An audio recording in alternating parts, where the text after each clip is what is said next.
এটা আমার নিজস্ব উদ্যোগে করা বাগান। আমি আম প্রিয় একজন মানুষ। আমি আম খেতে অনেক ভালোবাসতাম, সেই সুবাদে আমার আম বাগান করা। চট্টগ্রামের সীতাকুণ্ড পাহাড়ের পাদদেশে পরিত্যক্ত জায়গায় ৩০ প্রজাতির দেশি বিদেশি আম গাছ রোপণ করে লাভবান হয়েছেন মোহাম্মদ রাশেদ। উপজেলার বাঁশবাড়িয়া ইউনিয়নের ৫ একর জমিতে আম চাষ করে গ্রামীণ অর্থনীতিতে বিরাট ভূমিকা রেখে চলেছেন তিনি।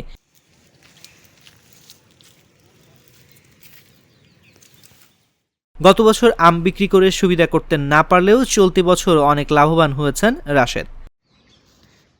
উপজেলা কৃষি অফিস সূত্রে জানা গেছে, উপজেলার ভাটিয়া ইউনিয়ন, কুমিরা, বাঁশবাড়িয়া, বারবকুণ্ডু, বারইয়া ঢালা, সীতাকুণ্ড, চন্দ্রনাথ পাহাড়ের বিভিন্ন স্থানে বিভিন্ন জাতের আম চাষ করে আসছে কৃষক পরিবার। তার মধ্যে সবচেয়ে বেশি আম চাষ হয়েছে বাঁশবাড়িয়া, ভাটিয়ারি, কুমিরা ও সীতাকুণ্ড পৌরসভার চন্দ্রনাথ পাহাড় এলাকায়। এবার আমের ফলন অনেক ভালো হয়েছে। এসব আম সীতাকুণ্ড উপজেলার বিভিন্ন হাট বাজার থেকে পাইকারি দরে কিনে নিচ্ছেন পাইকাররা। কৃষক মোহাম্মদ রাশেদ বলেন, আমার চাষ করা বাগানের আমে কোনো ফরমালিন নেই। এভাবে বিষমুক্ত আম চাষ করে আসছি প্রায় ১৩ বছর ধরে। ২০১১ সাল থেকেই মূলত আম চাষ শুরু করেছে। আমার বাগানে কিউজাই, ব্যানানা, ফজলি, হাড়িভাঙা, বাড়িচার, দিশারি, রাঙ্গুসহ অন্তত ৩০ প্রজাতির আম আছে।